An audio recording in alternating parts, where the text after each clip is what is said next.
넉넉하게 나갈 수 있는 줄로 믿습니다. 자, 오늘 말씀 계속 이제 8장 세 번째 말씀을 하는데 이 헌금과 관련된 그런 이야기였습니다. 그 중에 이제 지난주에 말씀했던 부분이 그 앞부분, 특별히 12절 부분 한번 같이 읽어보면 좋겠습니다. 할 마음이 있으면 있는 대로 받으실 터여 없는 것은 받지 아니하시리라. 두 가지 여기 중요한 원리가 있는데 얼마나 많이 가졌느냐보다 더 중요한 게 마음, 자원하는 마음. 하나님이 주신 은혜에 대한 반응도 은혜인데 이게 헌금하는 은혜죠.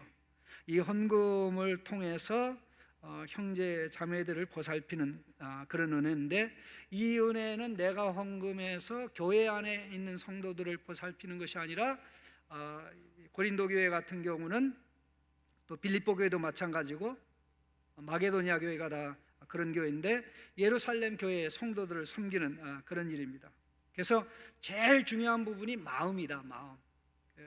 9장에도 보면 하나님은 즐겨내는 자를 사랑하신다고 그랬습니다. 즐겨내는 자, 있어서 내는 게 아니라 정말 즐겨내는 마음이 있으면 뭐든지 하고 맙니다. 어떤 분들 보면 좋은 집에 사는데 헌금 기록이 없는 성도, 저는 성도들이 솔직히 말해서 얼마나 헌금하는지 모릅니다.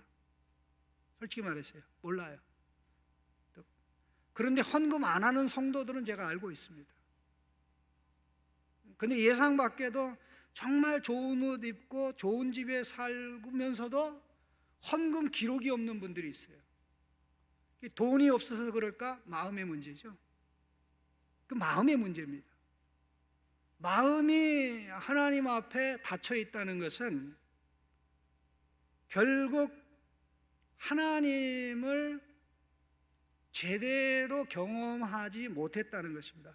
하나님을 제대로 경험하고 못하기 때문에 이제 그와 같은 행동을 하는 거죠. 그래서 제일 중요한 게 많이 있든 적든 자원하는 마음. 하나님의 은혜가 큰데 내가 하나님 앞에 무엇을 드린들 이게 뭐가 되겠는가 하는 그런 마음이 있으면 여기서 이제 다음 문제가 해결됩니다. 그 다음 문제라는 것은 가지고 있는 것이 많든 적든 할 마음이 있으면 하나님께 드린다는 것이죠. 할 마음이 있으면 드린다는 거죠. 그런데 여기서 조심해야 될 게 하나가 있는데, 이제 마음은 있지만 가진 것이 적은 분들이 있고 마음은 있는데 가진 것이 많은 분도 있습니다. 그래서 이게 있는 대로 하면 된다 그랬는데, 이제 많이 있는 성도의 입장에서는 남들하고 비교해 가지고 자기가 많이 내니까 마음에 뿌듯함이 생기고 또 이 교만함이 생기죠. 그렇죠. 교만함이 생겨요. 심지어는 뭐 나쁜 경우에는 내가 이렇게 헌금을 많이 하니까 교회에 지분이 나는 이 정도 있어, 발언권도 있어, 이렇게 생각할 수도 있는데요. 헌금은 교회에 하지만 실제적으로 교회에 하는 게 아니라 하나님께 드리는 거 아닙니까? 그렇기 때문에 중요한 부분은 아무리 많이 해도 하나님 앞에 많은 게 아니다.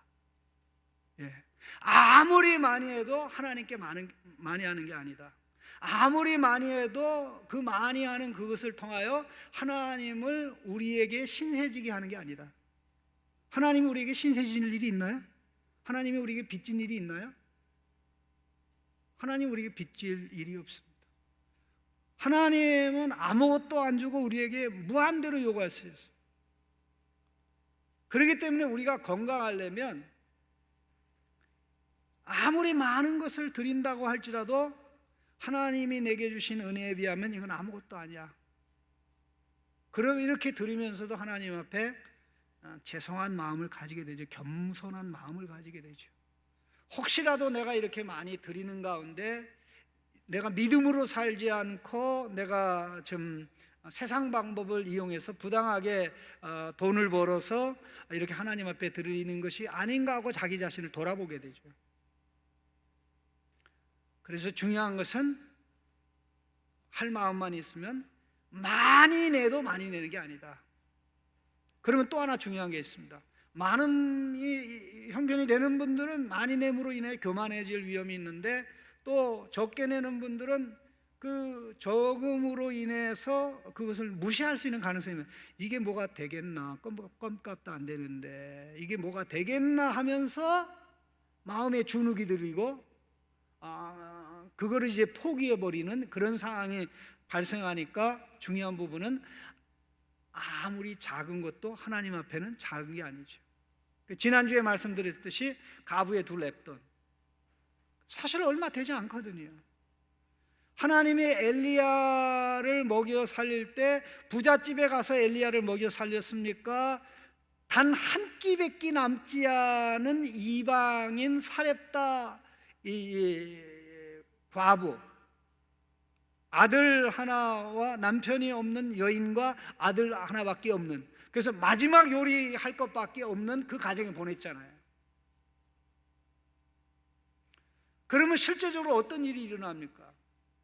할 마음이 있고 하나님이 주신 것을 기쁘게 하나님께 드리기를 기뻐할 때, 하나님께서는 그 성도를 보면서 그의 경제관을 보는 것입니다. 더 나아가서 청지기 역할을 잘, 이 아들은, 이 딸은 내가 주는 대로 남용하지 않고 잘못 쓰지 않고 바르게 사는 걸 보니까 하나님은 어떻게 해요? 얘 돈 사고 안 치겠구나. 그래서 자꾸만 더 주세요. 자꾸만 주세요. 그 또 하나님 시험하는 거죠. 그래서 저는 우리 젊은 분들 중에 이런 훈련이 잘 돼가지고, 정말 하나님이 많이 맡겨서 많이 그런 대로 역할하는 그런 어떤 우리 아들, 딸들도, 자녀들이 좀 많이 나왔으면 합니다. 하나님은 자원이 부족할까요? 넘쳐날까요? 넘쳐나요. 이 하나님이 주면 망하게 될까봐 사실 안 주는 거거든요.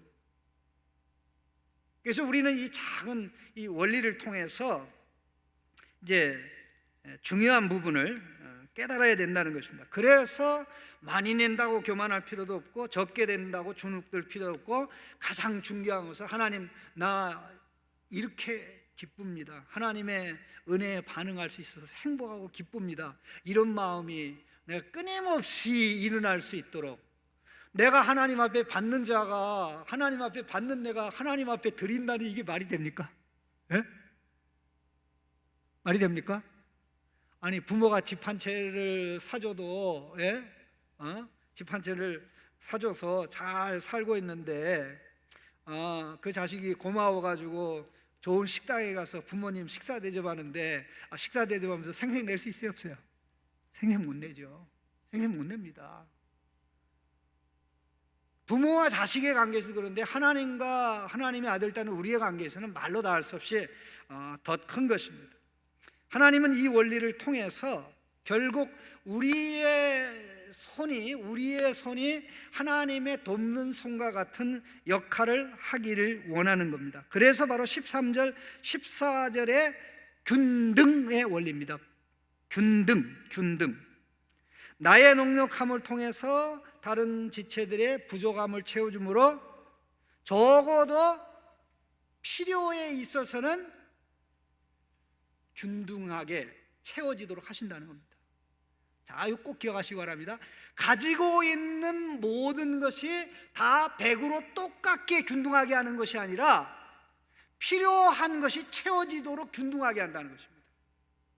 이 공산주의 원리가 아닙니다. 공산주의 원리는 다 빼앗아서 나눠주는 건데, 실제적으로 이론적으로 모든 걸 다 빼앗아서 공평하게 가지는 공산주의는 세상에 어디도 없고요, 이 세상의 불평등과 차별이 가장 심한 것이 북한 같은 사회입니다.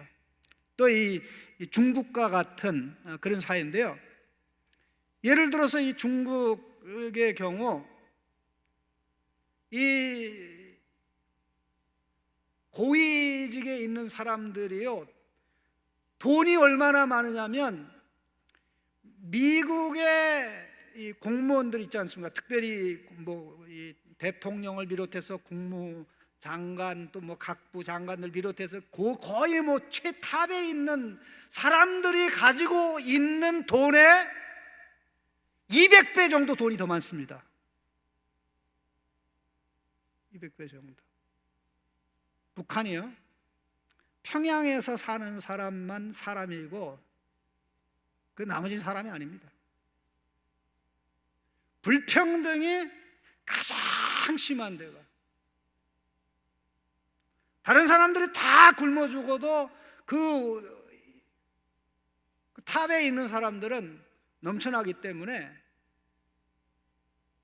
문제가 없죠.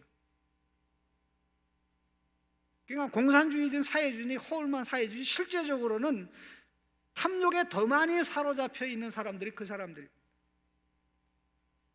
성경의 원리는 가진 거는 사람마다 다릅니다.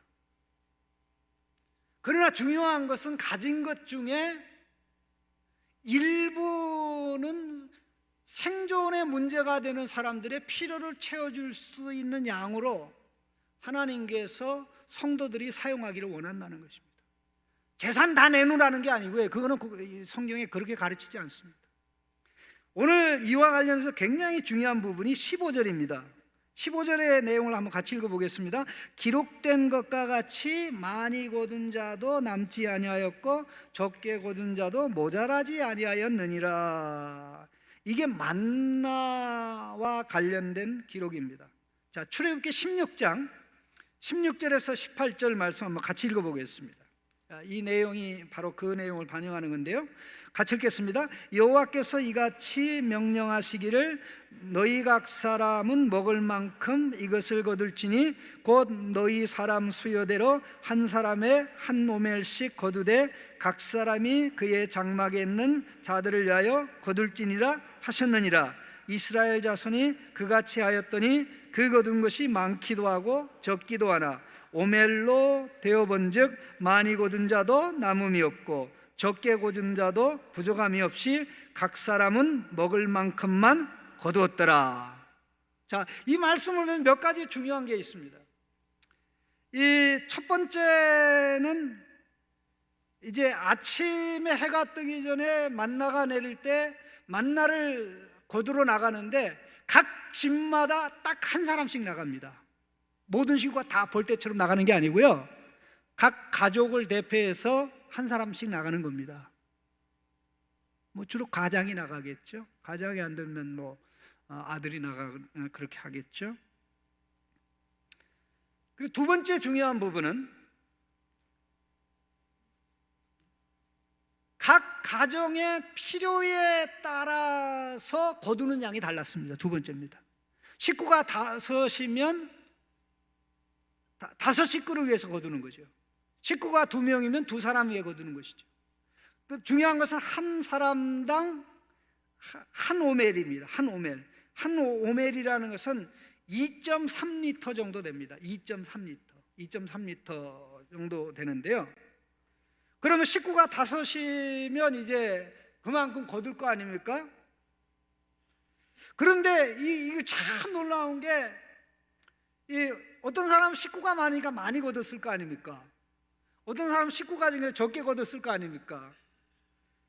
그런데 다 집에 와서 다들 집에 저울이 있으니까 자기 집에 저울이 있으면 옆에 텐트에 저울이 있으니까 이걸 갖다 재보면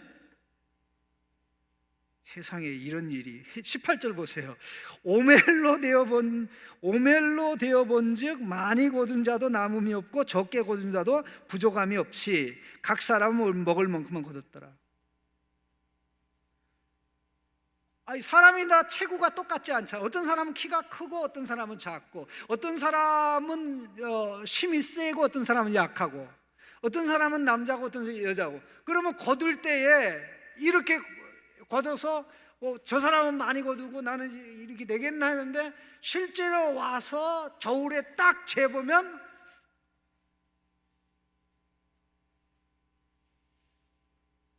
저는 이 말씀을 상당 기간 동안 이렇게 생각했어요.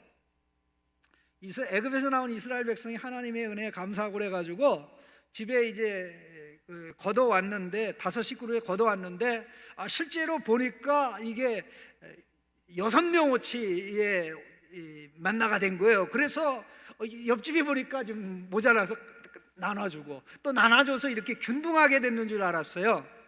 그런데 이스라엘 백성이 이 광야 40년의 삶을 살아보면, 정확하게 보면 탐욕에 사로잡혀 살았기 때문에 그건 불가능합니다.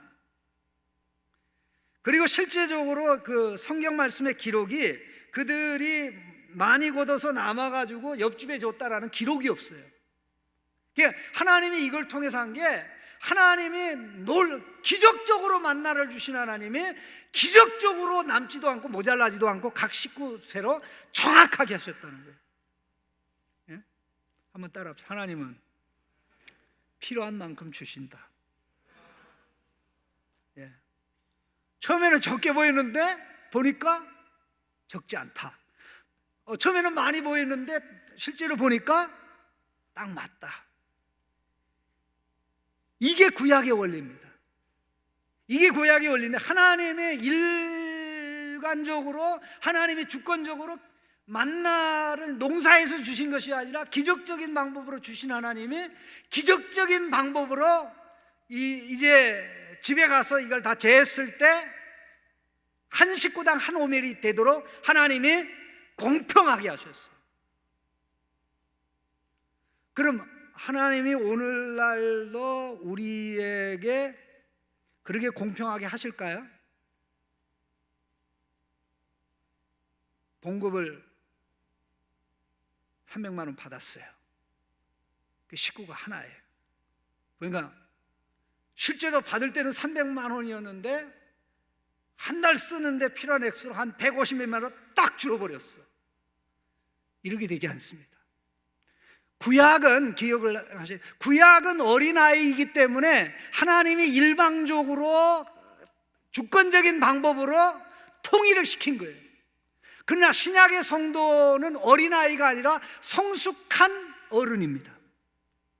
성숙한 어른이기 때문에 하나님이 주권적으로 하는 것이 아니라 우리가 기쁨과 즐거움으로 자발적으로 내 자신을 봐서 하나님이 내게 주신 것 중에는 필요한 것 이상이 있어, 이 부분에 대해서는 하나님의 사랑에, 하나님의 은혜에 반응해서 기쁘고 즐겁게, 기계적으로가 아니라 내 마음 중심으로 하나님의 은혜에 감격해서 스스로 하나님께 드리기를 기뻐하십니다. 자, 하나님이 우리를 로봇으로 취급하는 게 좋습니까? 인격자로 취급하는 게 좋습니까? 하나님이 우리를 어린아이로 취급하는 게 좋습니까? 성숙한 어른으로 취급하는 게 좋습니까? 그러니까 구약에는 기적적인 방법으로 통일이 됐지만 신약에는 하나님이 그렇게 하지를 않으십니다. 그러니까 그러다 보니까 결국 자원하는 마음이 있으면 이게 되는데, 자원하는 마음이 없으면 있음에도 불구하고 내가 필요한 것 이상 가지고 욕심에 붙잡혀 살 수가 있죠. 그래서 우리 하나님께서는 우리의 신앙이 자라고 자라서 성숙해서 나가길 원하고, 우리 인격의 성숙도, 신앙의 성숙도는 하나님이 주신 재원을 어떻게 쓰는가를 보면 어느 정도 알 수 있습니다. 하나님이 주신 재원을 어떻게 쓰는가를 보면 알 수가 있어요. 우리 주기도문의 내용이 뭡니까? 우리에게 날마다 일용할 양식을 주옵소서. 하나님 필요한 것 주시는데, 필요한 것만 주시는 게 아니라 우리가 섬길 수 있도록 플러스 알파를 주셔요. 아멘. 플러스 알파를 주셔요. 그런데 이 플러스 알파를 내 필요 속에 포함시켜버리면 신앙은 자라지 않습니다. 하나님이 플러스 알파를 줄 때 이 플러스 알파를 기쁨과 즐거운 마음을 가지고 자원함으로 하나님, 너 이걸 위해 써라. 너 이거는 내가 너 이렇게 하라고 준 거야. 성령님의 감동이 올 때가 있습니다. 근데 그 감동이 올 때 바로 즉시 액션에 옮겨야 돼요. 야고보서에 보면 남루한 옷을 입은 사람에게 왜 이렇게 남루한 옷 입고 교회 왔어? 좀 좋은 옷 입고 오지. 다음 주에 올 때는 좋은 옷. 누가 좋은 옷 입고 올 줄 몰라서 왔어요. 그런 옷이 없는데. 그럼 어떻게 해야 돼요? 그런 청년이 있으면 저 가게 데리고 가서 네 원하는 거 골라라 하고 딱 그때 사줘야 되는 거예요. 그런 식으로 우리가 마음의 준비가 되고 하면 하나님은 이 아들 참 멋있다, 나를 닮았네 해가지고 계속 플러스 알파야 알파를. 왜? 하나님이 주신 게 남용이 안 되잖아요. 하나님이 주신 거를 착복하지 않잖아요. 그러면서 정말 이 우리의 손이 하나님의 손이 되도록, 우리의 손을 통해서 하나님의 돕는 손의 역사를 이루시니까 나는 기쁘고 하나님은 영광받고 내 주변의 사람은 도움받고 이렇게 되는 것입니다. 그래서 이 부분에 있어서 정말 하나님의 은혜를 체험하고 복을 체험하는 우리 창신의 젊은 세대들이 많이 일어나야 됩니다. 우리 아들, 딸들이 많이 일어나야 됩니다. 그래서 정말 그렇구나.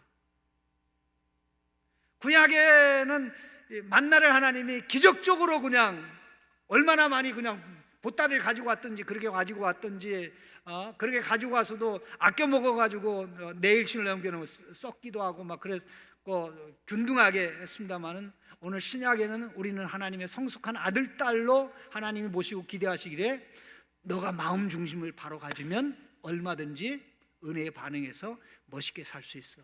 이게 하나님이 예수 그리스도 안에서 우리에게 가지시는 기대고 또 우리를 향해 가지시는 기쁨입니다.